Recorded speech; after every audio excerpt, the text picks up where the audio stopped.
Baik, buka Quran surat 7 ayat 205. Quran surat 7 ayat 205. Doa itu disebut zikir di ayat itu. Jadi kalau ibu sedang berdoa, itu sedang berzikir. Wadhkur rabbaka fi nafsika tadarruan wa khifatan wa dunal jahri minal qaul. Ada ayatnya? Oke.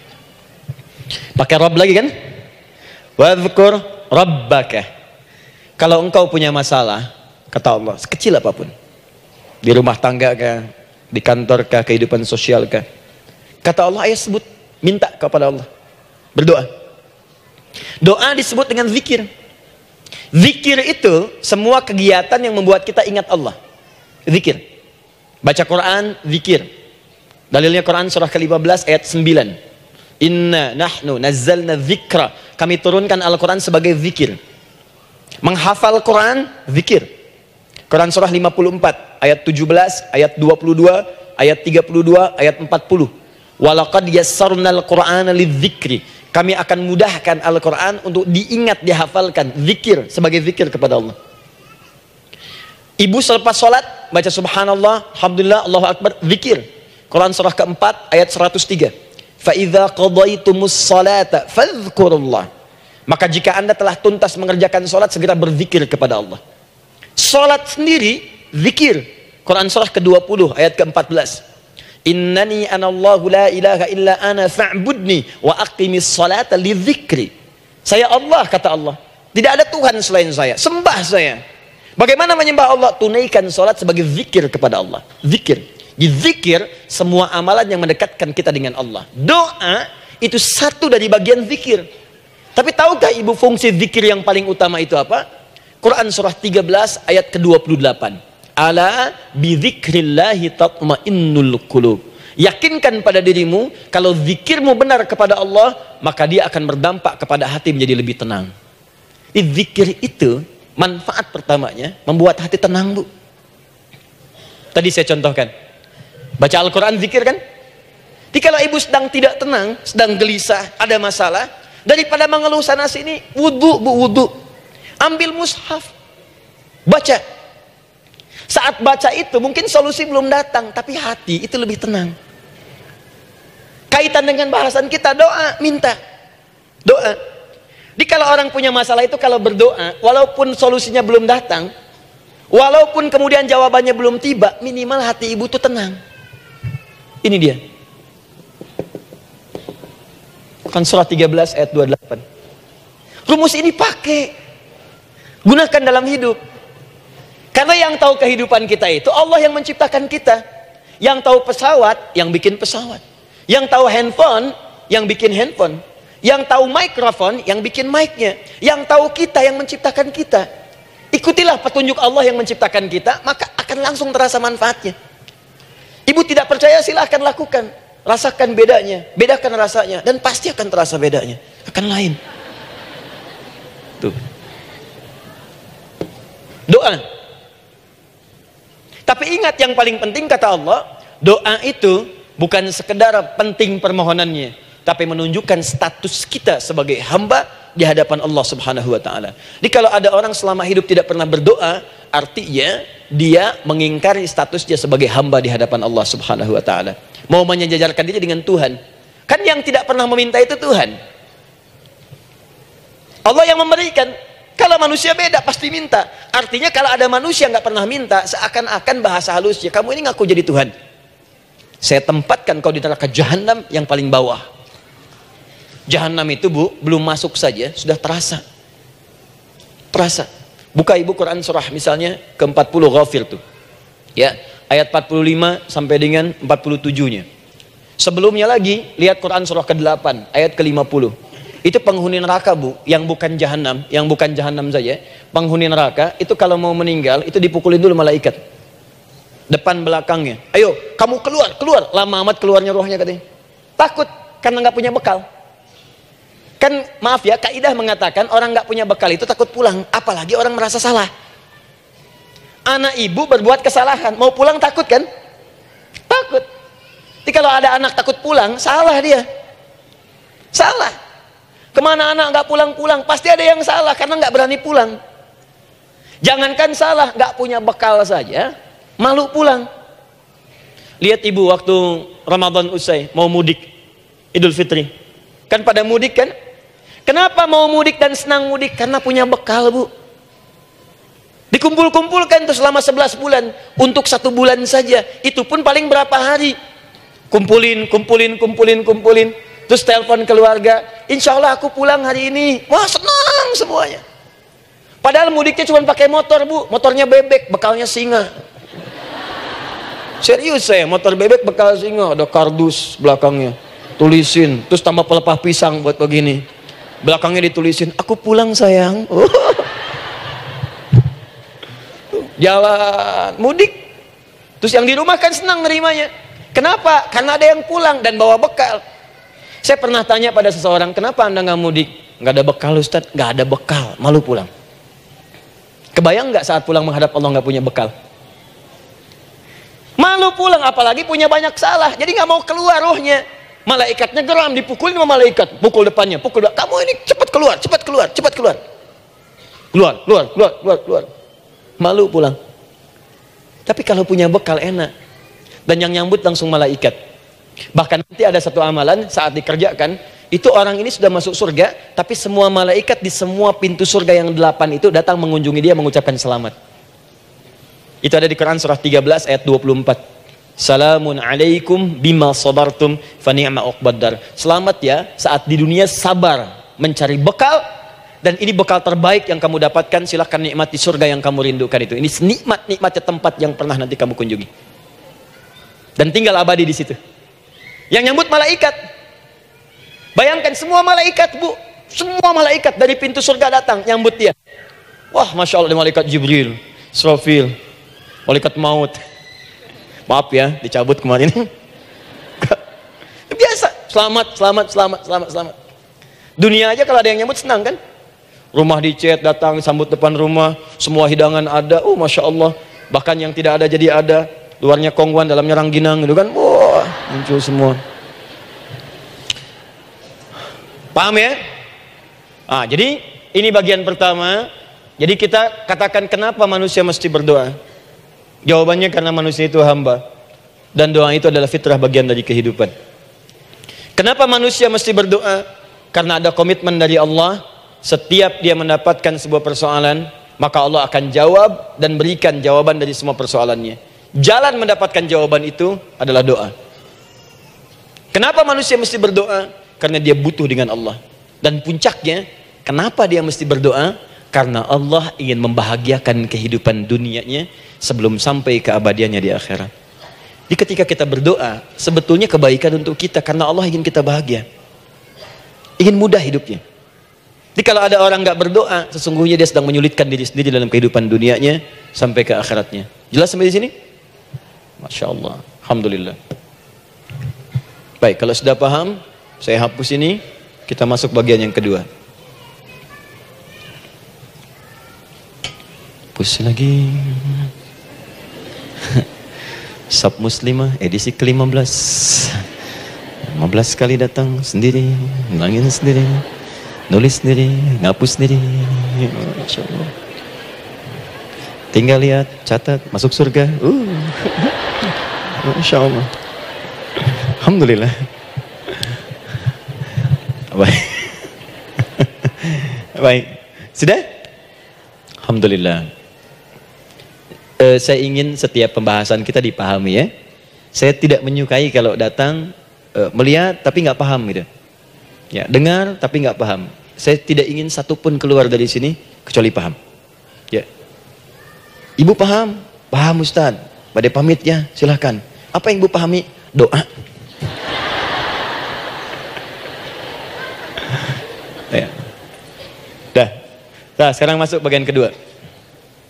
Bismillah. Kalau sudah mengerti yang tadi, persoalannya adalah bagaimana cara kita memohon kepada Allah. Itu dia. Bagaimana cara kita meminta? Kata Allah, kamu kalau punya masalah minta. Ya Allah, caranya bagaimana? Karena sesuatu yang dikerjakan tanpa ilmu dan tidak tahu caranya, itu bisa keliru. Hidup itu menyembah Allah tidak cukup dengan iman, Bu. Mesti pakai ilmu. Iman saja sekalipun kuat tanpa ilmu, itu bisa salah. Kuat ingin mendekat kepada Allah. Ya Allah, aku ingin ibadah, kuat. Saya punya kawan dulu di pesantren. Tahun kedua, dia sudah berubah. Ya, tadinya orang tuanya melihat anaknya, Masya Allah, tiba-tiba ada perubahan, senang ibadah, Bu. Malam-malam dia bangun, ini kisah nyata, saya alami sendiri. Masya Allah, saya senang sekali. Kita saling doakan, dia bangun malam tahajud. Bangun jam 2, Anda bayangkan. Yang sebelumnya menjelang subuh atau apa. Ini malam Jumat lagi, malam libur. Malam libur biasanya santri itu kebanyakan ada yang keluar, ada yang main, ada yang macam-macam. Ini dia malam tahajud. Jam 2 bangun. Saya bahagia sekali. Udah bangun, sholat, selesai. Cuman pas waktu mau subuh, kok saya lihat tidur. Saya bangunkan kan. Fulan, bangun. Oh iya, katanya. Iya, oh mungkin nanti mau nyusul. Saya pikir istirahat dulu. Saya ke masjid lah. Udah ke masjid, dah selesai. Kita diskusi di masjid, selesai. Semua pulang saya jam 7. Saya lihat masih tidur juga. Barangkali dia sudah tadi sholat mungkin di kamar, nggak sempat ke masjid karena capek. Tapi saya lihat kok posisinya nggak berubah. Di situ juga. Akhirnya setengah jam saya tunggu, saya bangunkan. Bangun. Bangun. Kenapa Adi, katanya? Saya kira antum belum sholat subuh ya. Adi gimana sih? Kan udah saya jama dengan tahajud tadi. Udah saya jama dengan tahajud. Jadi memang kekuatan imannya lagi tinggi, cuman ilmunya kosong. Ini yang bahaya. Besok-besok kalau orang kayak gini sholat subuh bisa 4 rakaat. Ya. Karena itu berdoa penting, cuma kita mesti tahu caranya. Yuk kita mulai bagian pertama. Quran surah kedua ayat 186. Paling kiri sebelah bawah. Sudah? Wa idza sa'alaka 'ibadi 'anni fa inni qarib. Fokus. Kata Allah, kalau hamba-hambaku Muhammad SAW bertanya kepadamu, minta petunjuk untuk mencari-cari aku. Tuh Bu, coba lihat. Ayat doa dibuka lagi dengan kalimat hamba. Untuk menegaskan status kita. Jadi kalau ditanya, kita siapa di hadapan Allah? Hamba. Makanya nggak usah sombong. Jangan sombong, karena kita cuma hamba. Karena itu ketika Korun sombong, Korun tuh manusia terkaya yang pernah hidup di bumi. Hartanya Bu, ini saya kasih bocoran sedikit, kunci berangkasnya saja, kemana-mana itu suka dibawa, dipikul paling sedikitnya 8 bodyguard, cuman bawa kunci berangkas saja begini. Di Korun pengen ngasih tahu, kalau ada yang pengen nyuri di tempat saya silahkan aja, ini aja bodyguard saya ngangkat kuncinya susah. Korun. Jadi kalau Anda tidak sekaya Korun, jangan ikutan sombong, telat. Telat, gak ada kerjaan, sudah ada yang lebih kaya. Ya. Dan apa yang terjadi? Fakhosabna, kata Allah, kami telan. Likuifasi. Telan oleh bumi semua. Dengan kekayaannya semua habis. Jadi ketika ada seseorang yang lupa dengan statusnya sebagai hamba, maka Allah akan memberikan pelajaran kepadanya untuk taubat. Kalau nggak mau taubat juga, telan habis. Untuk menunjukkan kamu tuh bukan Tuhan, saya Tuhannya. Maka jangan ikutan sombong. Kalau ada yang perlu punya Ferrari, Lamborghini, Lamborghini, ya, wow, bikin rame di jalan, cuman nggak update status, kasih tahu, maaf Mas, telat. Itu gambaran hidup. Dan ingat, setiap dibuka dengan kalimat permohonan, itu kalimatnya hamba. Hambaku, hambaku, hambaku. Termasuk mau minta tobat, hamba. Quran surah 39 ayat 53. Qul ya ibadiyalladzina asrafu ala anfusihim la taqnatu min rahmatillah. Katakan Muhammad pada hambaku yang merasa banyak dosa, pengen berdoa minta tobat. Kata Allah, hamba. Saya terima tobatnya, hamba. Ini ya. Ini pun adab yang pertama dari Al-Quran. Adab yang pertama, kalau kita ingin berdoa dan doa itu cepat ingin dikabulkan, maka berdoalah dengan cara menghamba di hadapan Allah Subhanahu wa ta'ala. Jangan merasa tinggi.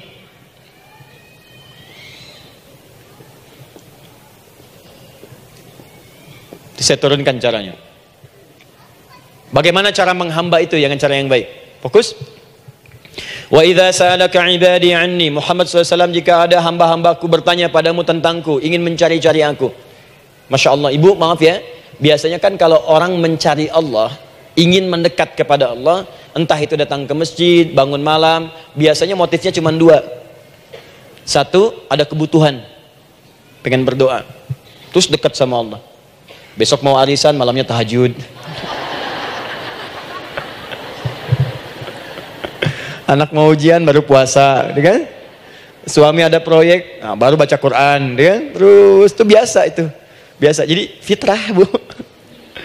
Tumben jeng tahajud, fitrah. Itu biasa itu. Ya. Yang kedua, taubat dari maksiat. Taubat. Seorang taubat ke masjid, bangun malam, doa, itu biasa.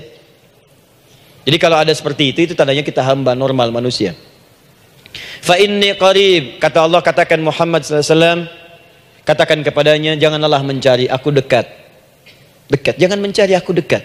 Jadi Bu, ketika kita butuh Allah, langsung jawab oleh Allah. Kamu mau apa? Aku dekat. Itu secara psikologi memberikan ketenangan yang paling dalam. Saya belum datang di sini sampai jam 8. Ibu tanya panitia, ustadznya mana sih? Ukti, ustadznya mana? Jawaban pertama misalnya, ini belum jelas nih ustadznya. Gak ada kabar. Yang kedua mengatakan, tenang saja, ustadz sudah dekat. Maka yang kedua itu lebih menenangkan kepada kita.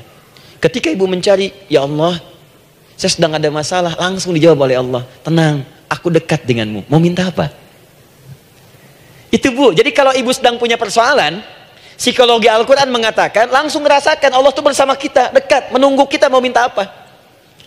Ibu punya masalah dengan suami, ingin mengadu, lu kata Allah, saya dekat, kamu kenapa? Ada masalah apa? Ayo minta, ayo cerita, mohon. Ibu punya masalah dengan anak, ibu punya masalah dengan tetangga, di pekerjaan, kehidupan sosial. Kata Allah, saya dekat.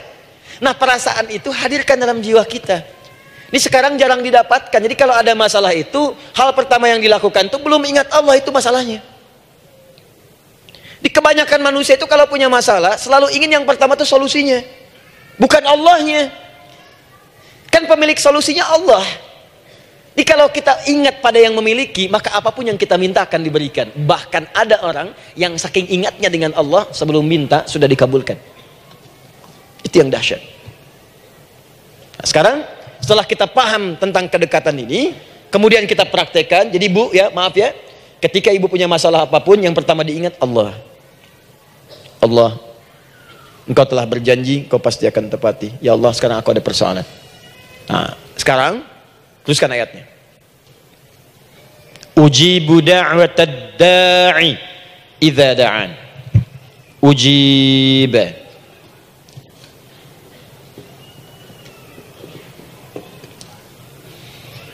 Ujibu da'watad da'i idza da'an. Aku pasti akan menjawab, mengabulkan setiap doa hambaku jika dia bermohon kepadaku. Saya ingin ajarkan sedikit di gramatikal bahasa Arab. Ujib itu disebut dengan fi'il mudhari namanya. Saya kasih rumus cepat Bu ya. Insya Allah kalau ibu fokus dengan rumus ini, ibu nanti bisa memahami Al-Quran dengan baik. Saya kasih satu kalimat, hafalkan baik-baik. Ini gampang kok. Anita. Ya, Anita. Sudah? Anita. Baik. Hamzah, nun, ya, ta. Satukan, Anita. Kalau di dalam kalimat ibu baca Al-Quran, di depannya ada huruf hamzah ini, atau nun, atau ya, atau ta, maka itu rumus mudhari namanya. Gak usah dihafalkan mudharinya, ya, gak usah dihafalkan sampai bikin misalnya satu ungkapan, Anita istrinya Pak Mudhari, gak usah, gak ada kerjaan, ya, gak usah dihafal. Saya hanya ingin tunjukkan pemahaman. Kalau ada bentuk seperti ini punya 3 makna. Kalau dalam bahasa Inggris itu disebut present, ya, continuous, dan future. Present, continuous, and future. Sekarang, terus, sampai kapanpun. Sekarang, terus berlangsung, continuous, and future, sampai kapanpun di masa depan. Ini bentuknya disingkat dengan rumus ini, Anita. Di dalam konteks pengabulan doa, kata Allah, ketika saya akan kabulkan. Kalau kamu punya masalah, kamu berdoa, saya akan kabulkan. Nah, kalimat Allah saya akan kabulkan ini bentuknya menggunakan mudhari. Ada hamzah di depannya. Ujib. Artinya apa? Kalau ibu sekarang berdoa, saya akan kabulkan, kata Allah. Terus kamu berdoa, saya akan jawab. Nanti pun punya masalah di masa depan, kamu berdoa, saya jawab juga. Jadi artinya tidak ada doa yang sia-sia. Semua doa, ingat, sepanjang kita butuhkan, pasti Allah berikan. Doa itu sepanjang kita butuhkan pasti akan dijawab.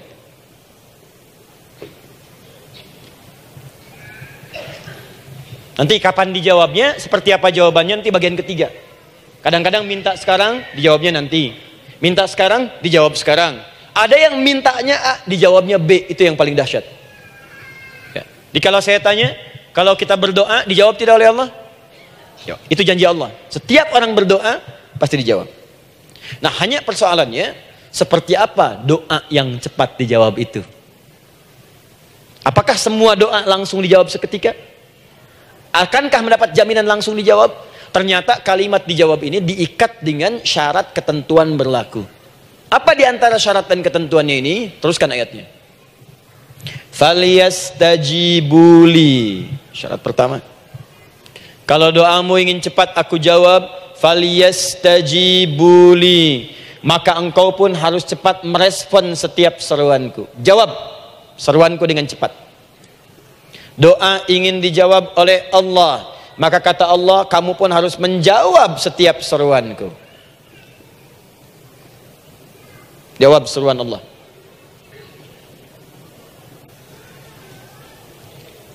Ayo respon, adil. Maunya dapat gaji aja, kerja nggak mau. Ya? Apa ibu pikir duduk manis santai di ruangan tengah, tiap bulan suami datang berikan uang belanja? Belum tentu. Kalau sikap tidak bagus, ya interaksi tidak mulia, maka belum tentu itu didapatkan. Maka syarat pertama kata Allah, kalau doamu ingin cepat aku jawab, maka setiap aku seru, cepatlah engkau kemudian kerjakan dan jawab itu. Jadi ternyata seruan Allah itu terkait berkelindan dengan pengabulan doa. Jadi ketika ibu diseru oleh Allah, diminta diperintahkan sesuatu oleh Allah, sebetulnya itu kunci untuk mendapatkan jawaban doa kita, Bu. Dipanggil kita, ayo cepat datang ke sini, mau minta apa? Minta, saya kasih. Apa di antara kunci doa itu, Ustaz? Yuk kita lihat. Adalah jawaban dari seruan Allah. Apa di antara seruan Allah itu? Saya beri contoh satu misalnya. Allah perintahkan kita untuk sholat. Bahkan diseru, diingatkan 5 kali dalam sehari. Sholat. Bukankah kita diseru, Bu? Dipanggil 5 kali sehari untuk sholat? Allahu Akbar, Allahu Akbar. Ya? Diingatkan kan? Ayo, ingat Allah, ingat Allah, ingat Allah, ingat Allah. Allah Maha Agung, Maha Besar semuanya, dan seterusnya. Perhatikan baik-baik. Apa tujuan Allah menyuruh kita dalam sholat? Ternyata bukan ingin memberikan beban ruku dan sujud. Bukan sujudnya yang penting. Karena semua makhluk tidak sujud pun tidak akan menurunkan status Allah sebagai Tuhan. Allah tetap Allah, nggak ada ruginya. Yang rugi kita. Ternyata ketika disuruh sujud, disuruh ruku itu, ternyata yang ditunggu itu bukan ruku sujudnya. Allah nunggu, punya masalah apa? Mau minta apa? Karena itu dalam ilmu fikih, ibu buka semua kitab fikih. Salat itu secara bahasa disebut dengan doa. Nama lain dari doa adalah salat. As-salatu hiya doa. Salat adalah doa. Karena itu semua bacaan dalam salat doa semua. Coba lihat. Baru takbir Allahu Akbar, doa iftitah. Al-Fatihah doa, Bu, jangan dikira Al-Fatihah nggak ada doanya. Nih, nanti saya berikan cepat ya. Ini highlight dulu. Highlight dulu. Dalam sholat itu ada 4 keadaan. Ingat ini baik-baik. Nanti ibu manfaatkan, minimal zuhur lakukan. Ada berapa keadaan? 4. Ada 4 posisi, 4 keadaan dalam sholat. Yang kalau ibu berdoa benar, meminta di situ dengan benar, itu seketika akan dikabulkan. Seketika. 1 saat berdiri. Berdiri. 2 saat ruku'. Ruku'. 3 saat sujud. 3 saat sujud. 4 sesaat sebelum salam. Berdiri, rukuk, sujud sesaat sebelum salam. Baik, sebelum saya bahas lebih jauh, saya ingin sampaikan dulu. Jadi ternyata ketika kita diminta oleh Allah menunaikan sholat, itulah cara kita memohon, Bu. Itulah waktu kita meminta. Dan dahsyatnya dalam sehari itu 5 kali ditungguin, Bu. Mana ada manusia di muka bumi ini buka pintu rumahnya 5 kali sehari cuma untuk memberikan apa yang dibutuhkan. Sesoleh-solehnya Ustadz, gak ada yang mengatakan, ayo 5 kali sehari datang aja ke rumah saya. Kalau butuh apa-apa ambil. Butuh kulkas, ambil kulkasnya. Butuh TV ambil, gak ada begitu. Allah itu maha baiknya, 5 kali sehari dipanggil. Dari subuh sampai zuhur, kita bangun tidur aja, punya masalah nggak? Ayo minta, disuruh sholat 2 rakaat. Dan sholatnya nggak usah banyak-banyak, 2 rakaat aja dulu supaya nggak ada beban. Itu pun kadang-kadang masih lupa berapa rakaat kita sholat. Ya. Ayo sujud, disuruh minta, punya masalah nggak? Terus dari subuh sampai ke siang dipanggil lagi, punya masalah lagi nggak? Disuruh zuhur 4 rakaat. Karena waktunya cukup panjang, suruh 4. Ayo minta. Ada masalah apa? Minta sujud kita. Minta mohon. Dari zuhur ke asar, ditanya lagi, ada masalah nggak? Panggil lagi. Ke maghrib sampai ke isya sebelum tidur, supaya tidurmu enak, masalah nggak ada, tenang, nikmat, nyaman istirahatnya. Ada masalah nggak? Disuruh sholat lagi. Jadi kalau orang paham sholat itu kunci kebahagiaan, dia akan senang menunaikan sholat. Makanya ketika ibu bertanya, kenapa saya sholat? Dijawab oleh muadzin, hayya 'alas shalah, ayo salat. Kenapa sih salat? Hayya 'alal falah.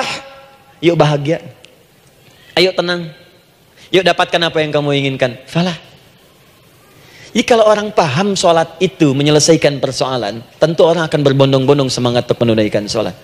Cuman sayang segelintir orang itu menilai salat sebagai beban. Jadi sebagai kewajiban beban saja, makanya salatnya nggak nikmat.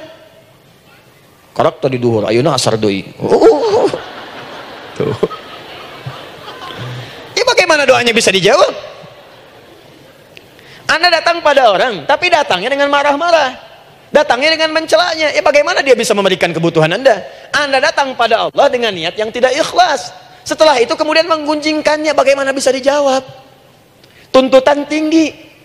Tapi datang tidak membawa prestasi, ya bagaimana bisa diberi? Catat tuh, bikin status. Paham ya? Nah ini bagian pertama. Jadi cara pertama, respon kata Allah, seruan Allah. Rumus pertama sholat. Nah sekarang saya ajarkan lagi. Ini belum selesai nih Bu. Ini panjang bahasannya nih. Sampai jam berapa kita? 10 ya? Oh, banyak. Oh, mau sampai jam 5 silahkan. Saya jam 10 selesai. Ya. Lihat sini. Oke, saya punya sekitar 1 jam kurang ke depan. Saya ingin terangkan sedetil-detilnya gitu ya. Dan saya hanya menyampaikan isi Al-Quran.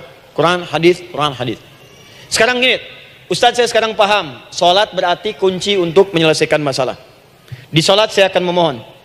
Sekarang Ustadz, bagaimana cara saya merespon sholat? Kan kata Allah, saya menyeru, respon gitu kan?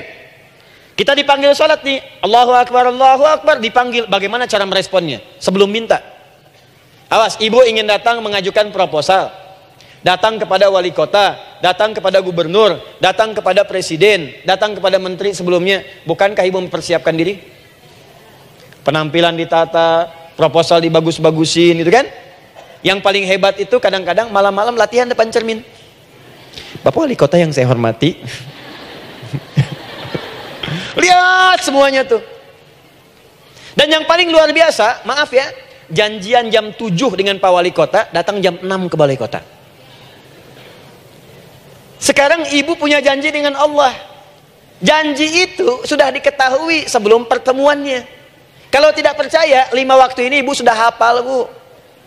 Ya, bahkan disuruh ngapalin oleh Allah. Buka Quran surah ke-4. Surah ibu, surah mama, An-Nisa. Ayat 103, Quran surah 4 ayat 103. فَإِذَا قَضَيْتُمُ الصَّلَاةَ فَاذْكُرُوا اللَّهَ قِيَامًا وَقُعُودًا وَعَلَى جُنُوبِكُمْ فَإِذَا اطْمَأْنَنْتُمْ فَأَقِيمُوا الصَّلَاةَ. Lihat ujung ayatnya. إِنَّ الصَّلَاةَ كَانَتْ عَلَى الْمُؤْمِنِينَ كِتَابًا مَوْقُوتًا. Sungguh semua waktu salat itu telah ditetapkan waktunya bagi orang beriman. Itu terjemahan biasa. Kalau terjemahkan pakai ilmu balaghah, sungguh orang beriman itu hafal waktu-waktu salat. Tahu waktunya.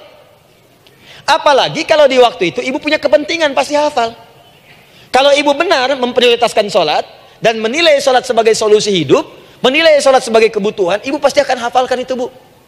Nih ya, ibu dapat bagian arisan nih, bulan ini misalnya. Dan memang bagian jatah ibu, demi Allah saya katakan, sebulan sebelumnya ibu sudah hafal tanggalnya kapan. Bahkan di kalender tuh diwarnain. Papa, bagian mama nanti bulan ini. Tuh. Dicatat semua, di tempat siapa, jam berapa, datang dengan penuh keceriaan dan kebanggaan. Luar biasa. Hanya untuk urusan dunia yang itu habis gitu. Jika dia tidak meninggalkan ibu, ibu yang meninggalkan dia duluan. Sekarang 5 kali sehari semua diberikan, bahkan lebih daripada dunia dan seisinya. Harusnya sih wajarnya dihafalkan waktunya, dan ibu hafal. Ayo, subuh jam berapa sekarang? Lihat sini, bukan ke atas. Ditutup tuh. Tuh, sana tuh. Subuh jam berapa? Ayo ngelihat ke sana, 4:43. Zuhur jam berapa? Tuh, asar, maghrib, isya. Itu kan kunci ibadah. Dan kunci ijabah, kunci ibadah, kunci ijabah. Di situ ada pengabulannya. Ini gimana mau minta, waktu permintaannya aja nggak hafal. Gimana mau bermohon, datangnya aja telat. Karena itu, bagaimana cara merespon seruan Allah? Diaturlah di Quran surah kedua ayat 152. Paling kanan sebelah bawah. Quran surah kedua ayat 152. Ibu masih ingat? Bukankah sholat disebut sebagai zikir? Masih ingat? Ya, di surah ke-20 ayat 14. Wa aqimis sholata lidzikri, tunaikan sholat sebagai zikir kepadaku. Sekarang lihat ya. Lihat ketentuan Allahnya. Kalau ibu dipanggil untuk sholat, dipanggil untuk zikir, cepat respon. Ibu cepat respon, Allah pun akan cepat merespon permintaan ibu. Lihat kalimatnya. Fadhkuruni adzkurkum. Fadhkuruni adzkurkum. Kalian mengingat saya, maka saya pun akan ingat dengan kalian. Kalian zikir kepada saya, ingat saya, kata Allah, maka saya pun akan ingat kalian. Di antara makna zikir, salat. Jadi kalau ibu salat mengingat Allah dengan cepat, maka Allah pun akan cepat mengingat kita. Contoh.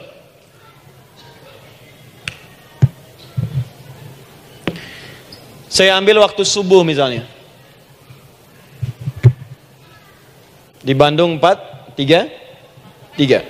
4-4-3. Oh, lihat kesan lagi terjadi perbedaan pendapat, ya. Ada yang 4-3-3, ada yang 4-3-4, ada yang 4-3-5 dan seterusnya. Yang ambil tengah-tengah lah, 4-3-5 misalnya. Kalau 4-3-5. Lihat sini, fokus. Allahu Akbar, Allahu Akbar. 4-3-5. Dipanggil salat, diseru. Kan tadi rumusnya di Quran surah 2 ayat 186. Faliyastajibuli. Kalau diseru cepat jawab, gitu kan? Nah, terus diseru 4-3-5 adzan.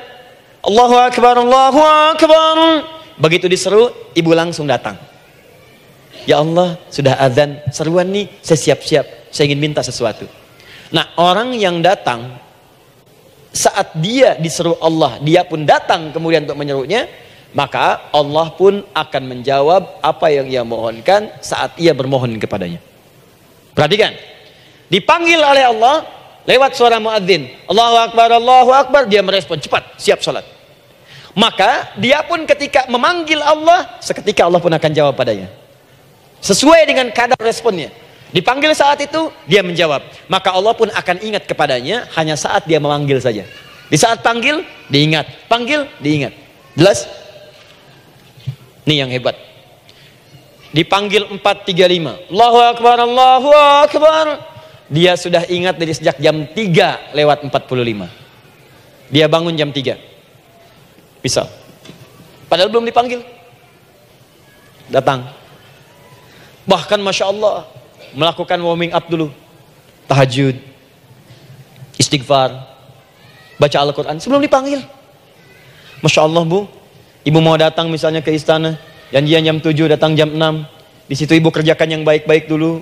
Wah, lihat. Terus kelihatan CCTV kan. Wah, ini orang bagus banget nih. Mulia, bagus. Sampah diambilin, disapu. Kelihatan. Itu ibu belum datang pun udah dipanggil duluan. Ada orang yang belum dipanggil sudah datang menghadap Allah. Tahajud dia, zikir dulu, istighfar dulu. Ini orang, maaf ya, walaupun dia belum memanggil Allah, Allah sudah menyelesaikan semua persoalannya. Di orang-orang yang selalu ingat kepada Allah, walaupun Allah dalam waktu tidak memanggilnya, maka Allah akan mengingatnya sekalipun orang ini belum bermohon kepadanya. Maka ibu nanti akan temukan orang-orang yang langsung diselesaikan persoalannya oleh Allah bahkan sebelum dia bermohon kepadanya. Ada orang yang seakan gak punya masalah, Bu. Bukan gak punya masalah, sebab setiap dia punya masalah, masalahnya diringankan oleh Allah. Seakan-akan gak ada beban. Ini indah hidupnya. Enak. Butuh sesuatu, sebelum nyari, datang. Ada persoalan, senyum dikit, selesai. Orang macet mengeluh, bikin status, dia macet malah senang. Dan hatinya dilapangkan oleh Allah. Bayangkan ada janji rapat jam 9, setengah 9 masih macet. Diprediksi di Google akan sampai 2 jam lagi. Yang lain mengeluh, telepon sana, telepon sini, ini. Dia enggak aja, lapang aja. Alhamdulillah ya Allah kasih macet. Morotal, saya mau dengerin surah Al-Baqarah. Buka, hafalin. Partnernya nelpon. Sampai di mana, akhi? Ini sampai di surah Al-Baqarah ayat 186. Tidak ada yang sia-sia dari Allah. Sabar ya di sana. Ya, atau kita bisa koneksikan dari sini apa yang bisa saya selesaikan sekarang di sini, sehingga sampai sana kita tinggal kesimpulan saja. Tenang hatinya. Ada gerasak, gerusuk, gulisah gini, telepon sana sini, klaksonin, dasar lampu merah, lama, birunya sebentar. Padahal biru nggak ada, yang ada hijau kan. Jadi kalau sudah begitu enak, Bu. Yang perempuan ada di Quran Maryam. Maryam kan perempuan. Dan Maryam itu bukan nabi, bukan rasul, ingin memberikan pesan kepada ibu, perempuan dimanapun, tidak harus jadi nabi supaya doa cepat dikabulkan, tidak harus menjadi rasul. Ini Maryam bukan nabi, bukan rasul, tapi dia ini luar biasa. Sebelum dipanggil udah datang, zikirnya tak terlukiskan, mohon kepada Allahnya luar biasa, menjaga diri dari hal yang dilarang oleh Allah. Apa hasilnya? Sebelum diberikan bahkan oleh pamannya sudah ada kebutuhannya. Quran surah ketiga ayat 37. Kullama dakhala 'alaiha Zakaria al-mihraba wajada 'indaha rizqa. Setiap pamannya mau memberikan kebutuhan Maryam sudah ada di dalamnya, Bu. Sudah ada. Itu luar biasa. Mau makan, makanan ada. Mau anggur, anggur ada. Ya.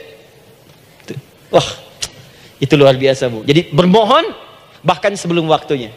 Sentuhlah ia tepat di hatimu, maka ia akan jadi milikmu untuk selamanya. Wah. Nah, itu doa tuh. Aduh, mana-mana. Paham? Tuh. Jadi kalau yang standar-standar saja itu biasa. Maka datang sebelum waktunya. Datang. Atau datang pas dipanggil. Standar. Jadi kalau 4.35 adzan, Allahu Akbar, Allahu Akbar. Ibu bangun. Siap sholat, siap sholat. Itu standar. Yang dulu bahagia. Naikin lagi levelnya. Yang celaka itu ya ini nih. Dipanggil 4.35, baru bangun 5.34. Sholat subuh belum, nuntutnya udah banyak. Ya Allah, kurang apa lagi aku bermohon kepadamu. Sudah aku meminta sekarang, sholat subuh aja belum. Jadi mana keadilannya? Jadi yang pertama, respon seruan Allah. Disitulah Allah pun akan cepat merespon apa yang kita kemudian butuhkan. Jadi yang pertama lewat sholat ya Bu ya. Ingat sholat. Dan sholat itu tadi dari 4 posisi saya ajarkan yang pertama saja satu. Supaya nggak terlampau panjang ya. Berdiri Bu. Saya ajarkan satu. Setiap ibu dalam keadaan berdiri dan membaca Al-Fatihah.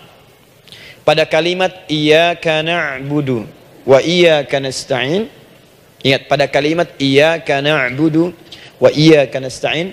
Maka sertakanlah di hati kita apa persoalan yang dirasakan untuk bermohon kepada Allah.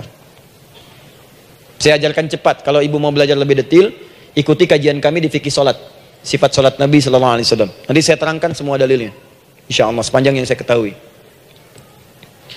Baik, dasarnya ini, dasarnya Quran surah ketiga ayat 38 sampai 39, dan dikuatkan nanti di hadis qudsi. Ibu kenal Nabi Zakaria? Ya kenal ya. Ya selamat lah Bu. Alhamdulillah. Episode ke-15 kenal Nabi Zakaria. Luar biasa. Alhamdulillah. Nabi Zakaria punya persoalan, sudah berumah tangga, belum ada keturunan. fisiknya sudah letih, rambutnya sudah memutih, dan mohon maaf istrinya divonis menopause dan mandul secara medis klinis. Apa yang beliau kerjakan? Sholat. Dalam sholatnya bermohon kepada Allah. Perhatikan permohonannya. Qala rabbi habli min ladunka dzurriyyatan thayyibah. Ya hunalika da'a Zakaria rabbah qala rabbi habli min ladunka dzurriyyatan thayyibah innaka sami'ud du'a. Ya Allah, aku bermohon kepadamu, anugerahkan aku keturunan. Semua mengatakan aku nggak mungkin punya keturunan. Hanya engkau yang tidak punya batas dalam pemberian. Engkau pasti mendengar doa saya. Kalau pada yang maha mendengar tidak mengabulkan juga, lantas kepada siapa lagi aku mesti memohon?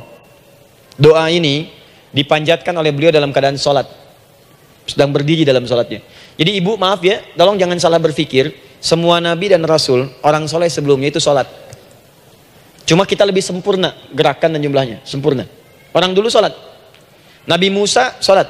Quran surah 20 ayat 14. Nabi Isa sholat. Quran surah 19 ayat 31 sampai 33. Nabi Ismail sholat. Quran surah 19 ayat ke-55. Semua sholat. Sholat. Nabi Zakaria saat punya masalah sholat. Dalam berdirinya minta dalam sholatnya. Dari mana Ustadz tahunya beliau minta dalam berdiri dalam sholat? Ayat 39 ya baca. Quran surah ketiga ayat 39. Fanadatul malaika, maka doanya itu dijawab oleh Allah. Datang malaikat menyampaikan jawaban. Wa huwa qaimun yusalli fil mihrab. Sedangkan beliau masih berdiri dalam sholatnya di mihrab. Masih berdiri dalam sholat. Sholat. Di dalam sholat itu minta. Makanya semua bacaan sholat itu permintaan isinya. Dan dikabulkan oleh Allah. Anallaha yubashshiruka bi Yahya. Allah kasih kabar gembira, engkau akan punya anak, langsung namanya dari Allah Yahya. Artinya hidup. Yang mustahil menurut manusia, lahir dari rahim seorang perempuan yang divonis menopause dan mandul menurut medis. Kata Allah, tidak ada yang mustahil bagiku. Lahir dan hidup dia, Yahya. Kapan terjadinya? Sedang sholat. Kapan saat sholatnya? Berdiri. Nah yang paling menarik bu, umatnya Nabi Muhammad SAW ditunggu oleh Allah 5 kali dalam sehari. Dan dimintakan sebelum sholat untuk menyiapkan permohonannya. Maka turunlah Quran surah kedua ayat ke-45. Ibu lihat ayatnya. Wasta'inu bis-sabri was-shalah. Bahkan ditegaskan lagi di Quran surah kedua ayat 153, paling kanan sebelah bawah. Ya ayyuhalladzina amanu ista'inu bis-sabri was-shalah. Yang pertama nggak pakai panggilan iman. Wasta'inu, kata Allah, hey, kalau kamu punya masalah, jangan mengeluh, jangan berkeluh kesah, jangan terlampau banyak gelisah, cepat siapkan dirimu untuk menunaikan sholat. Siapkan permohonanmu, minta kepada aku lewat sholat.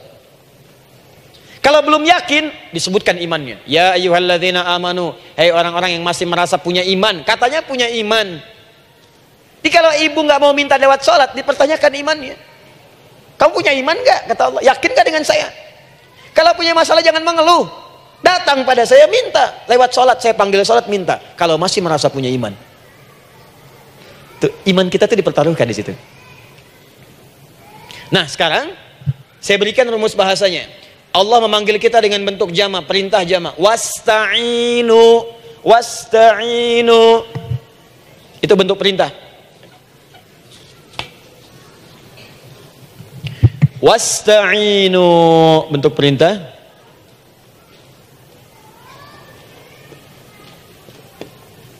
Wasta'inu. Dan jika kalian, perhatikan cara menerjemahkannya, dan jika kalian punya persoalan dalam hidup, punya kebutuhan, maka bergegaslah siapkan dirimu untuk minta kepadaku solusi. Wasta'inu, dan mintalah oleh kalian pertolongan, solusi. Bisabri wassalah. Pertama sabar dulu. Sebelum sholat, sabar dulu dengan itu. Tahan dulu. Terima dulu. Jangan mengeluh, terima dulu. Nanti dalam sholat minta solusi. Itu maksudnya. Punya masalah sekarang jam 9 lewat. Sabar, tahan dulu. Koreksi diri, istighfar, nanti zuhur minta. Atau duha sekarang sholat, datang ke masjid, sholat duha minta. Tahiyatul masjid minta sekarang. Sabar. Ini sabar, terima dulu. Jangan mengeluh, sabar. Ingat, terima, sabar. Karena Allah mustahil memberikan ujian masalah kalau kita tidak sanggup menerimanya. La yukallifullahu nafsan illa. Saya sering katakan bu ya, maaf kalau kalimat ini mungkin kurang berkenan, tapi kalimat ini nyata. Kalau ibu sekarang punya masalah seberat apapun, itu artinya hanya ibu yang sanggup untuk menerimanya. Saya tidak. Betul, karena itu persoalan itu dititipkan kepada ibu, bukan kepada seorang bernama Adi Hidayat. Ibu yang dipercaya. Ya, ibu dipercaya oleh Allah. Kenapa ibu tidak yakin dengan itu? Karena cuma ibu yang bisa mengatasi. Ibu yang mampu, saya tidak. Karena itu dititipkan pada ibu. Kaidahnya, la yukallifullahu nafsan illa wus'aha. Allah nggak akan berikan beban, ujian, masalah kalau dia nggak mampu. Artinya kalau saya nggak mampu, saya nggak dikasih. Ibu mampu, ibu diberi. Jangan mengeluh. Kenapa mesti saya, ya Allah? Kamu mampu. Ya Allah, why me? Why not? Kamu yang bisa. Nah sekarang, wassalah setelah terima itu, tapi juga jangan terlampau kepedean. Memang cuma saya yang mampu ya, bikin status. Kemudian sholat, kita akan katakan, ya Allah, Engkau perintahkan saya untuk minta tolong. Sekarang saya akan minta kepadamu. Lalu kita katakan, maaf ya, ya Allah, saya sekarang punya masalah. Saya ingin bermohon kepadamu. Saya ingin minta kepadamu, ya Allah. Saya mohon, ya Allah. Maaf bu ya, maaf ya, sebentar. Ibu kalau punya masalah sedikit atau banyak? Banyak. Yang punya masalah ibu saja atau anak juga punya masalah? Kadang-kadang, bukankah anak yang punya masalah ibu yang minta? Bukankah suami yang punya persoalan ibu yang bermohon? Kan? Karena itu, kalau kita ingin memohon kepada Allah dengan persoalan yang kompleks mewakili yang banyak, maka pertama kalimatnya diawali dengan huruf na. Berarti kami, kita, semua. Jelas ya? Nah, ibu ingin robah kalimatnya minta tolong. Kata Allah, minta kepadaku pertolongan. Wasta'inu. Ibu ingin robah menjadi bentuk permintaan. Rubah kalimatnya menjadi nasta'in. Nasta'in. Nasta'in.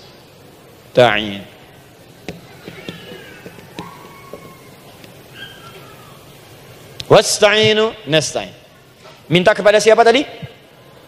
Allah. Boleh minta kepada selain Allah? Tidak. Hanya kepada Allah saja? Hanya kepada Allah saja. Hanya kepadamu ya Allah. Tidak kepada yang lain. Maka kalimatnya menjadi iyyaka.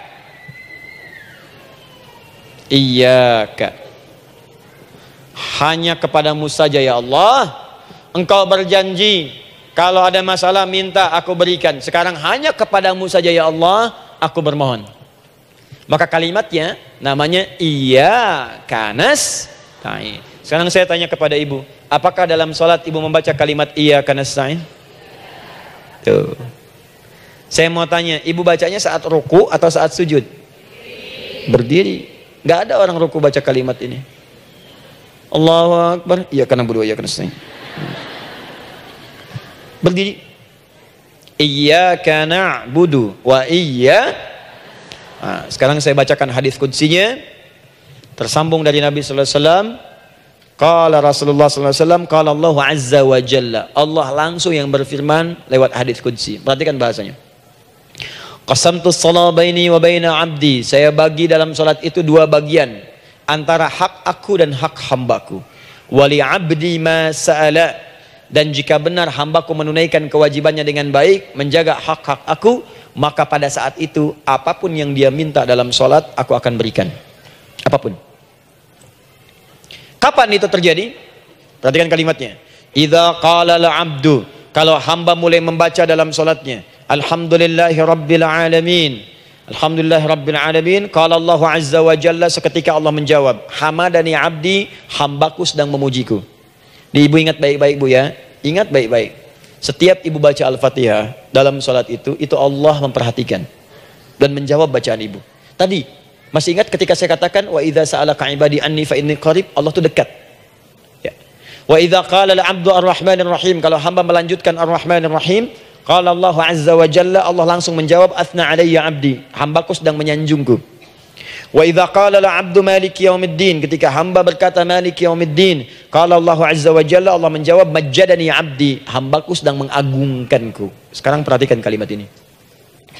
Wa idza qala al-'abdu, jika seorang hamba berkata iyyaka na'budu wa iyyaka nasta'in, ya Allah, sekarang hamba salat ibadah atas perintahmu.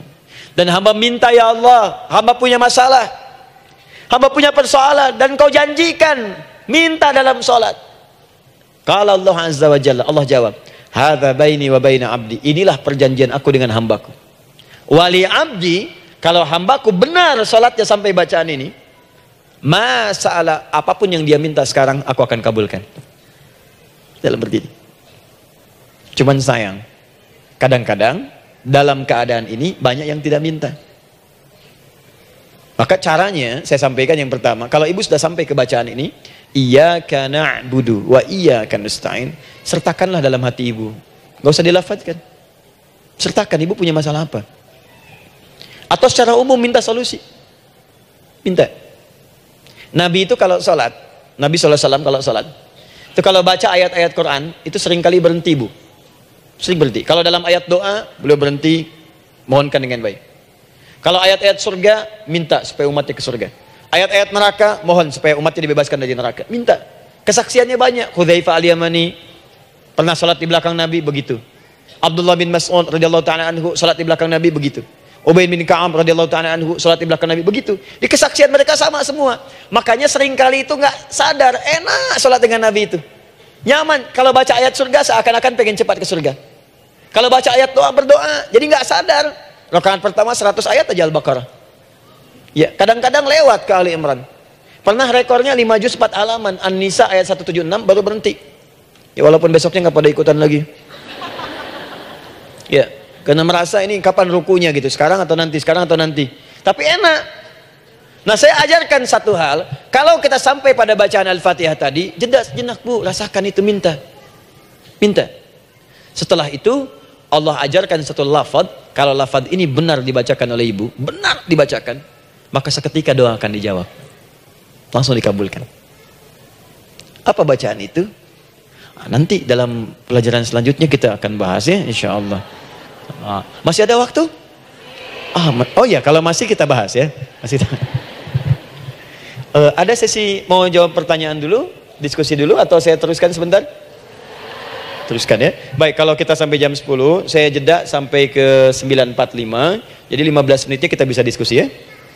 Baik. Apa lafaz yang kita bisa mohonkan? Teruskan ayatnya. Ihdinas siratal mustaqim. Ihdinas siratal mustaqim. Ihdinas siratal mustaqim. Ini Bu, nanti Ibu lihat dalam kajian tafsir yang kami sampaikan, juga dalam kajian fikih salat saya bahas dengan detail. Di sini singkat saja, singkat padat.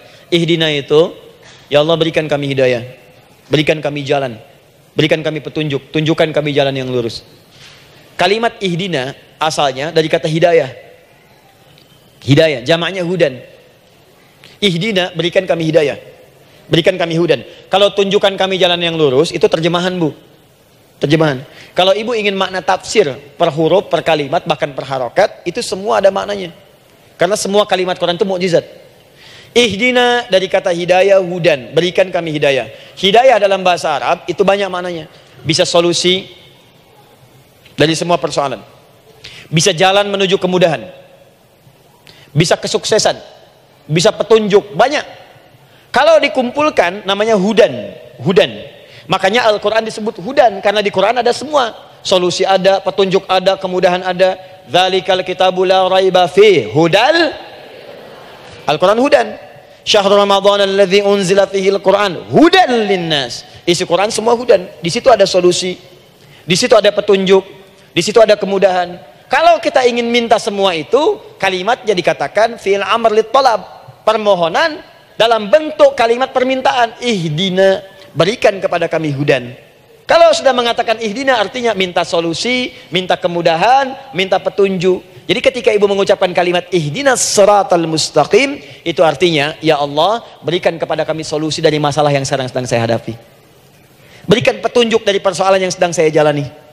Berikan kemudahan ya Allah dari kesulitan yang tengah saya hadapi. As-siratal mustaqim, yang lurus, yang gampang. Karena jalan yang gampang itu lurus, gak berkelok Bu. Langsung ke tujuan. Saya mau ke sini jalannya belok-belok, gak langsung, kan gak enak. Ibu mau ke satu undangan, jalannya belok sini, belok sini, belok sini, belok sini. Kelokan 9, kelokan 7, kelokan 8. Ya. Kan rasanya berliku. Ibu ingin mendapatkan solusi, tapi dilempar-lempar. Ke sini dulu, berkelok. Sini dulu, sini dulu, sini dulu. Kenapa nggak ibu lurus dapatkan langsung? Dalam bahasa Arab, apalagi kalimat yang fasih, mendapatkan sesuatu dengan gampang, dengan mudah. As-siratal mustaqim, lurus ke tujuan, cepat, mudah. Apalagi ke surga nanti, tunjukkan kami jalan yang lurus, yang benar, hak dari Allah dan mudah didapatkan. Itu maksudnya. Ini bukan sekedar tunjukkan jalan yang lurus, solusi yang mudah, yang gampang, yang cepat. Paham di sini ya? Seperti orang-orang dulu mendapatkannya. Siratal ladzina an'amta 'alaihim. Seperti orang dulu mendapatkan semua kenikmatan ketika mereka bermohon kepadamu ya Allah. Siapa mereka? Ada 4 golongan disebutkan di Quran surah keempat ayat 69. Ada para nabi, orang-orang jujur siddiqin, para syuhada dan orang-orang soleh. Ya, wa may yuti'illaha wa rasul fa ulaika ma'al ladzina an'ama Allahu 'alaihim minan nabiyyina was-siddiqina wasyuhada was-sholihin. Para nabi dulu berdoa, ya Allah, saya ada masalah, dikabulkan. Kita minta, ya Allah, sekarang saya berdoa, tolong kabulkan seperti nabi-nabi dulu dikabulkan. Nabi Ayub sakit, berdoa dikabulkan. Kita sakit, dikabulkan.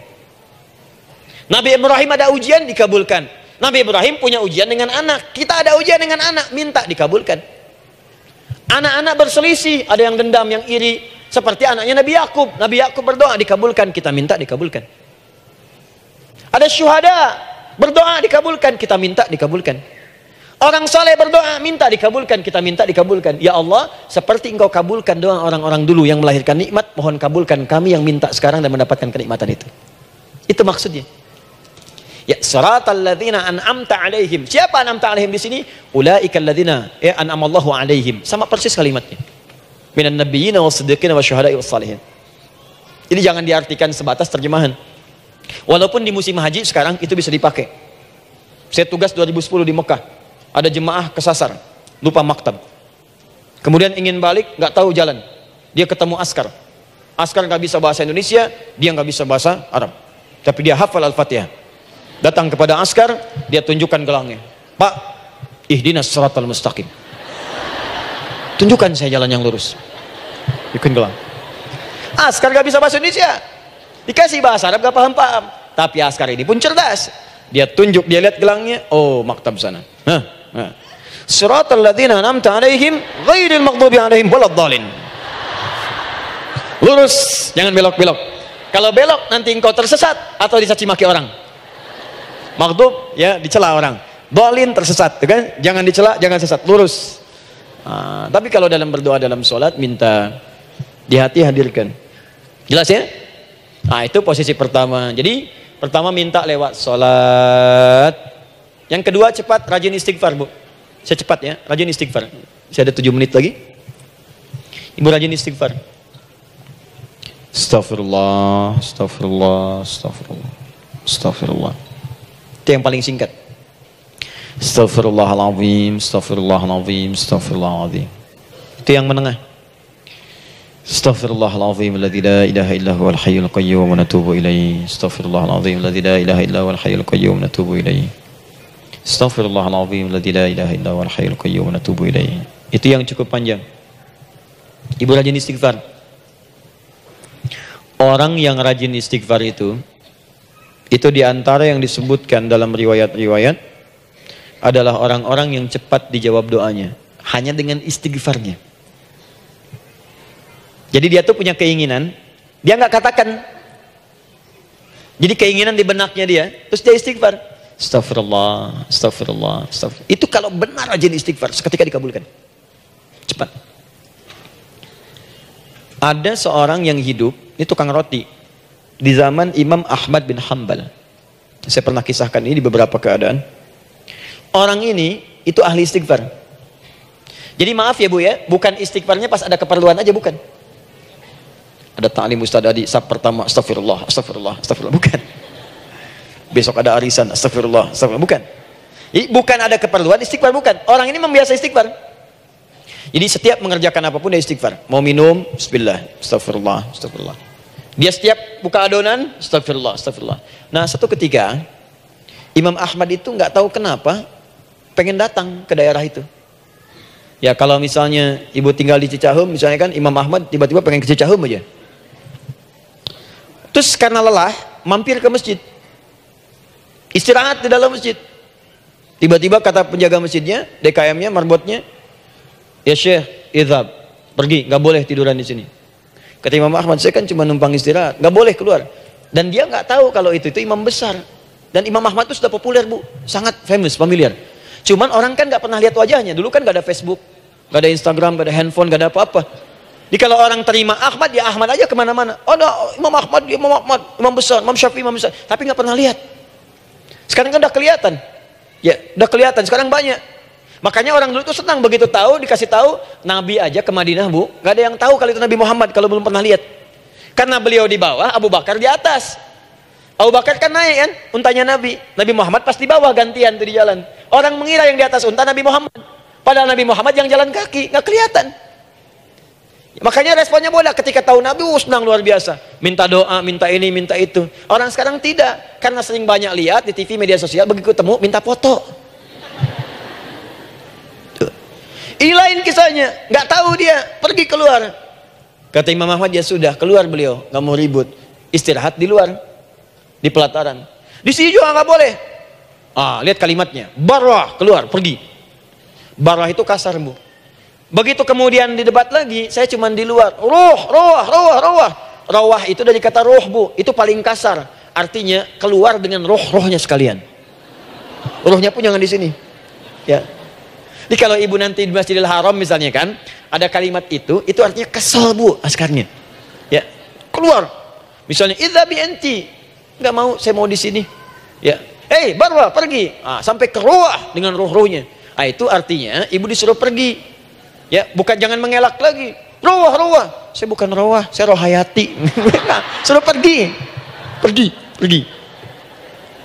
Imam Ahmad pergi tuh akhirnya. Pergi, di jalan kelihatan ada tukang roti tadi.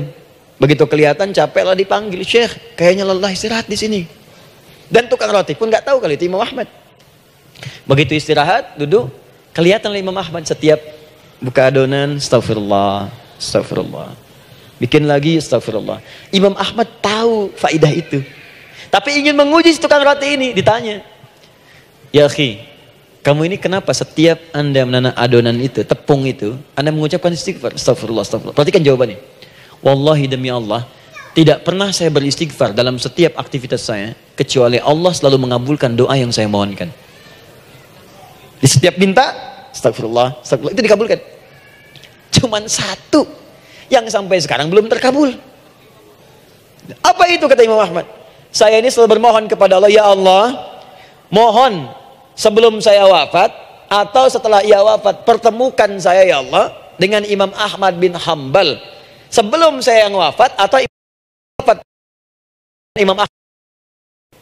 Kata Imam Ahmad, astagfirullah, Allahu Akbar.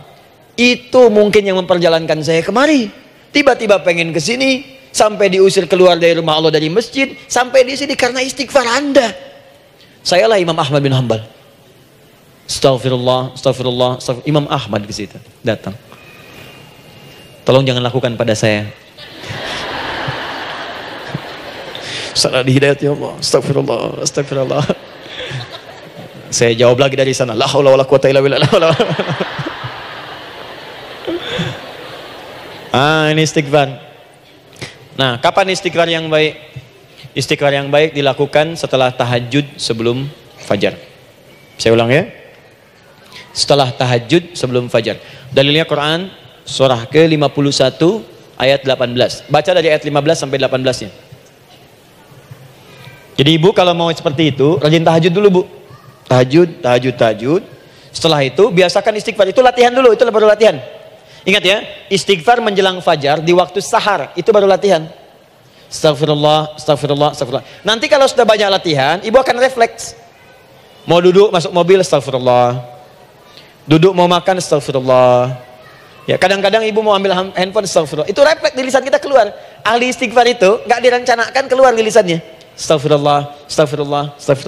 Kalau sudah seperti itu, berbahagialah. Karena apapun kadang ibu inginkan, sepanjang itu ibu butuhkan, seketika dikabulkan. Ya. Yang ketiga, yang terakhir. Sudah 9:45, boleh sedikit? Ya, yang terakhir ya, terakhir. Jangan khawatir, setelah ini selesai. Jangan khawatir. Yang ketiga, ini amalan yang paling dahsyat. Jadi yang pertama minta dikabulkan. Yang kedua baru istighfar dikabulkan. Yang ketiga nggak ngapa-ngapain dijawab. Tuh. Artinya baru terbersit, ada keinginan Jawab seketika. Amalan yang ketiga ini adalah amalan yang dikerjakan karena cinta kepada Allah Subhanahu wa taala. Mahabbatillah, kecintaan kepada Allah. Amalan yang dikerjakan karena cinta kepada Allah Subhanahu wa taala. Amalannya mencintai Allah. Beda, Bu.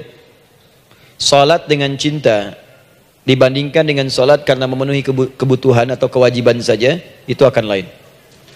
Ibu kalau benar-benar mencintai Allah, maka dalam salat pun persiapannya akan beda. Saya beri contoh gini ya. Dari pakaian akan lain kata Al-Quran. Quran surah 7 ayat 31. Ya bani Adam khudhu zinatakum 'inda kulli masjid. Hei anak cucu Adam, kalau ada panggilan dari masjid, kenakan pakaian terindahmu. Di orang-orang yang mencintai Allah saat akan sholat, dia akan perhatikan dari pakaiannya. Jauhkan dari yang haram. Terus cari yang paling baik yang dia kenakan. Gak akan sembarangan. Kalau ibu pakai mukena juga cari mukena yang paling indah. Bukan karena pengen dilihat orang. Karena ingin Allah menyaksikan sholat ibu dalam keadaan yang sempurna.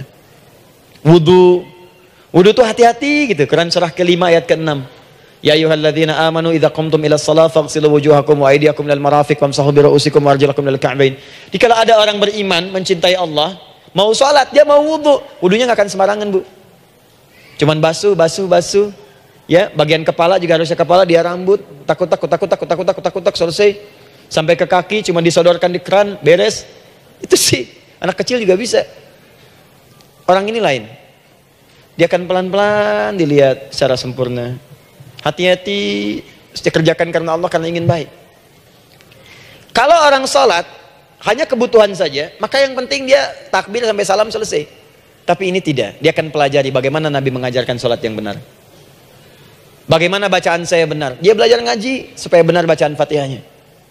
Dia belajar dengan baik supaya khusyuk di dalam sholatnya. Dia pahami satu-satu. Apa artinya Allahu Akbar, apa artinya Subhana Rabbiyal Azim, apa artinya Subhana Rabbiyal A'la, apa artinya Sami Allahu liman hamidah. Dipahami. Di begitu dia sholat dan baru takbir sudah paham isinya. Jika ada orang seperti ini, dia mengerjakan apa yang Allah perintahkan karena cinta dengan Allah. Dia berzakat karena ingin mencintai Allah. Dia berinfak karena cinta dengan Allah, bukan karena uangnya. Pokoknya kalau orang cinta itu, Bu, setiap pecinta dia akan memberikan apapun pada yang dicintai. Walaupun tadi minta. Dan pecinta itu sifatnya, kalau yang dicintainya senang sesuatu, akan otomatis ikut senang. Ibu misalnya senang ya dengan pasangan sebelum menikah. Pasangan senang kucing, ibu akan terpaksa senang kucing. Ibu cinta dengan anak, semua akan diikuti apa yang diinginkan. Seperti itu, cinta itu butuh pembuktian. Karena itu sering saya katakan pada akhwat ya yang belum menikah, yang masih muda-muda belum menikah, cinta itu butuh pembuktian. Jadi jangan percaya kalau ada orang yang bicara di lisannya nggak ada buktinya. Aku akan seperti Dilan membawamu dalam motorku. Katakan padanya, aku tak butuh dengan rayuan kata-katamu. Itu hanya angin surga. Yang kubutuhkan, tuliskan namaku di buku nikah kita. Wah, catat. Itu caranya. Main ke Taman Dilan, cuman boncengan. Seakan dunia milik berdua, yang lain nggak ada. Gombal. Udah ya? Jelas? Jadi amalan yang ketiga ini kerjakan karena Allah. Saya mau contohkan satu. Ibu pernah dengar Imam Malik bin Anas? Pernah ya? Gurunya Al-Imam Asy-Syafi'i, Imam Malik bin Anas, lahir di kisaran tahun 94-95 Hijrah. Siap, Kang Dan. Wah, ini terakhir nih, saya tutup nih. Benar-benar terakhir, betul-betul. 10 menit lagi kalau ada nanti tanya jawab sedikit. Imam Malik ini, Bu, itu Masya Allah, saking cinta pada Allah dan Rasul, itu tidak pernah, jangankan sholat, dalam beliau memberikan fatwa pun akan mencari pakaian yang paling bagus, paling indah. Dan beliau menjaga adab dalam menyampaikan kalimat Nabi pun itu luar biasa. Sampai satu kali pernah pakai jubah bagus, indah, ada lebah menyengat di kepalanya, sedang menyampaikan hadis, saking hormatnya terhadap hadis Nabi, lebah itu dibiarkan menyengatnya. Nggak mau memutus kalimat Nabi, hadis Nabi, hanya untuk mengusir lebah, dibiarkan sampai tersengat.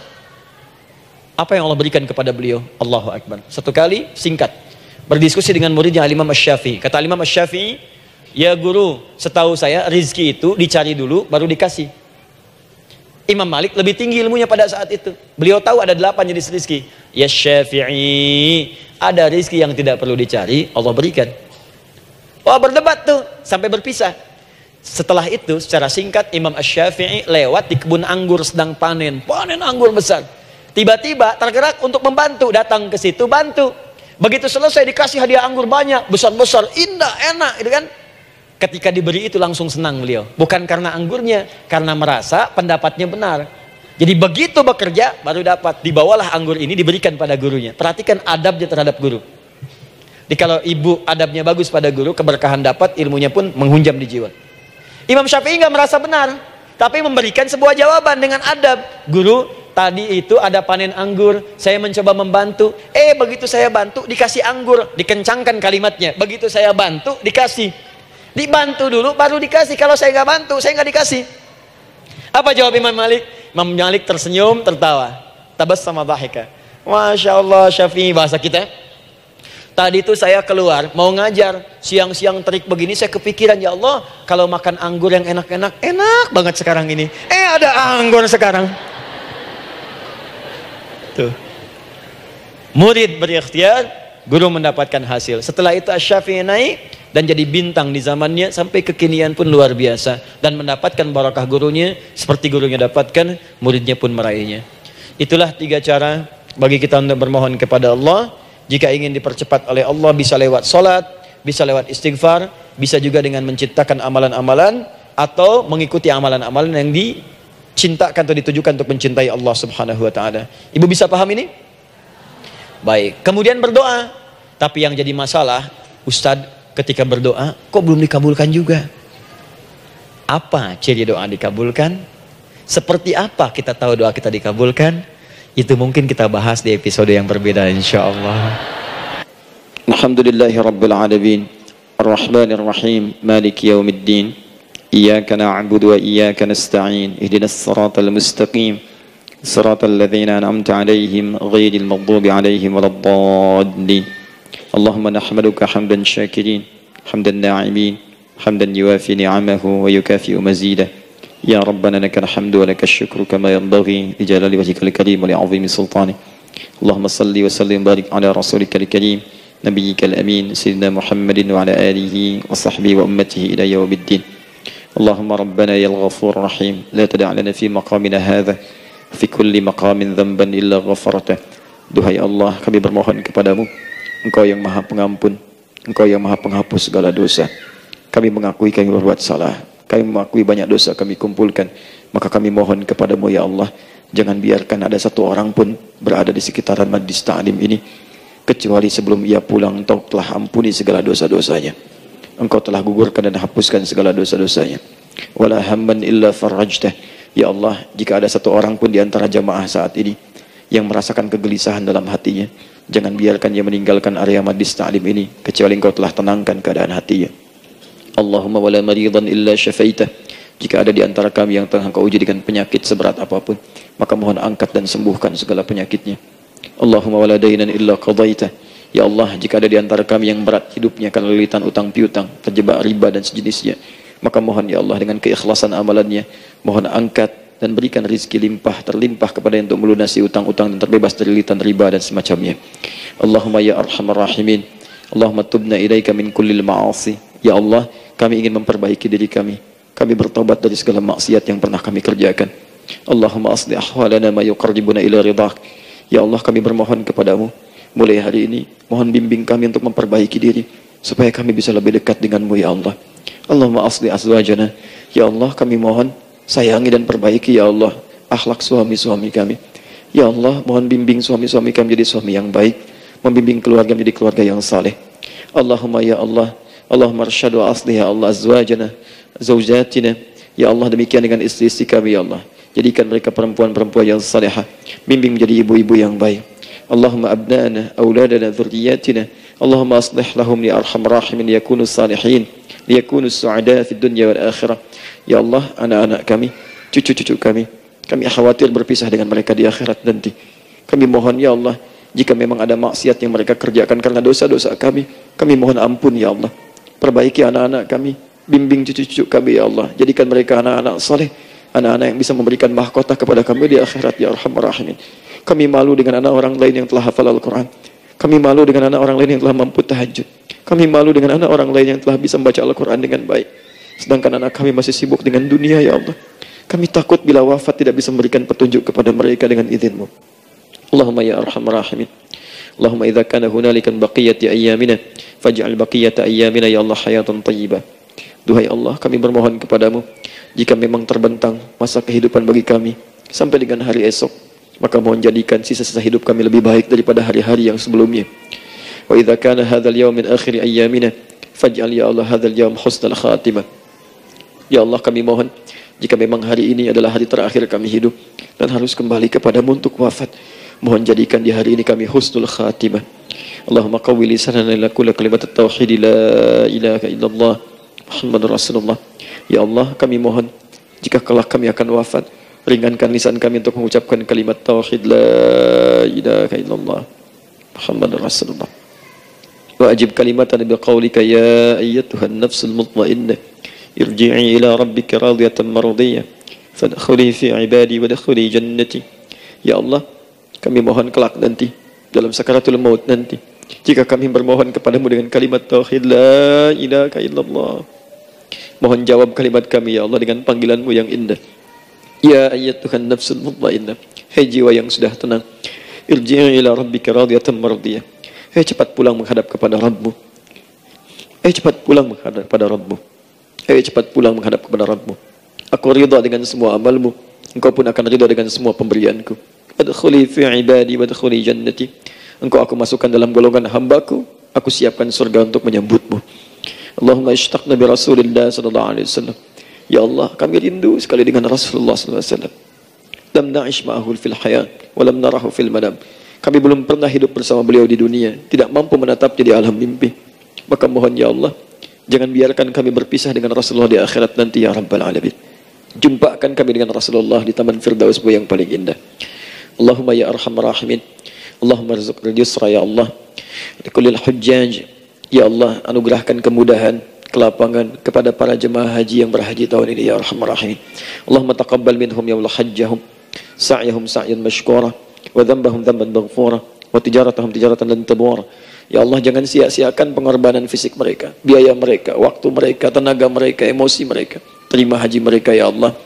Jadikan sa'i mereka berhasil, tawaf mereka benar. Jadikan seluruh manasik yang Kau ridhai ya Arhamar Rahimin.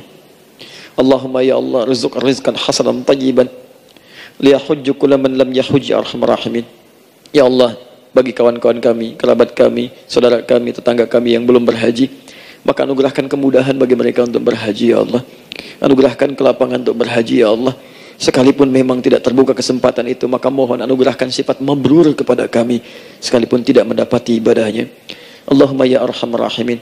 Allahumma rizqna ya Allah nikmatan salihah. Ya Allah, anugerahkan kepada kami nikmat untuk menjadi orang saleh di dunia dan kembali kepadamu di akhirat dalam keadaan saleh. Alhiqna bis salihin ma'al ladzina an'amta 'alaihim minan nabiyyina was-siddiqina wasyuhada was-salihin wa hasuna ulaika rafiqa.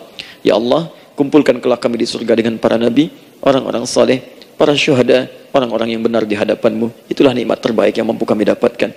Allahumma ya Rabb, Allahumma aslih Allah qulubana, ati anfusana taqwaha, wa zakkiha anta khairu man zakkaha, anta waliyuha wa maulaha. Ya Allah, jika memang kami telah Engkau anggap baik sampai dengan pagi hari ini, maka mohon jaga kami dalam keadaan baik sampai wafat ya Allah. Berikan kami kekuatan untuk istiqamah, jauhkan kami dari pengaruh nafsu ya Arhamar Rahimin. Ya Allah, jika ada saat ini orang-orang yang menyakiti kami ya Allah, berkhianat kepada kami ya Allah, menzalimi kami, maka mohon ampuni dosa mereka ya Allah. Maafkan mereka ya Allah. Bimbing mereka untuk sadar dan bertobat ya Allah. Titipkan dalam jiwa kami sifat untuk saling menyayangi ya Allah. Titipkan dalam jiwa kami sifat untuk saling memaafkan ya Allah. Titipkan dalam jiwa kami sifat untuk bisa memperhatikan ya Allah. Allahumma ya Rabb, Rabbana atina fid dunya hasanah wa fil akhirati hasanah wa qina adzabannar. Bifadlika subhana rabbika rabbil izzati amma yasifun. Wassalamun alal mursalin wa akhiru da'wana alhamdulillahi rabbil alamin. Sebelum saya akhiri dengan doa kifaratul majlis dan salam, saya ingin ucapkan terima kasih pada seluruhnya untuk ta'lim kita di pagi hari ini. Semoga Allah menerima semuanya dan semoga Allah muliakan. Dan terkhusus juga untuk Kang Daan, terima kasih untuk kali ini, dan semoga istiqamah dalam kebaikan, dan Masya Allah beliau menginspirasi, dan saya ingin menjadikan juga beliau sahabat dalam kehidupan untuk seluruhnya. Dan sahabat terbaik selalu memberikan yang terbaik untuk sahabatnya. Karena itu di pagi hari ini saya ingin sampaikan kepada Bapak Ibu sekalian, Bapak mungkin yang hadir, Ibu yang hadir, saya ingin berikan pada sahabat saya satu anugerah yang mungkin Allah titipkan. Saya akan ajak Kang Daan untuk menunaikan ibadah umrah dengan saya di bulan September insyaallah, saat kami akan berangkat pada tanggal 9 September tahun 2019. Saya kira itu, dan semoga bermanfaat insyaallah. Baik. Semoga Allah muliakan untuk semuanya.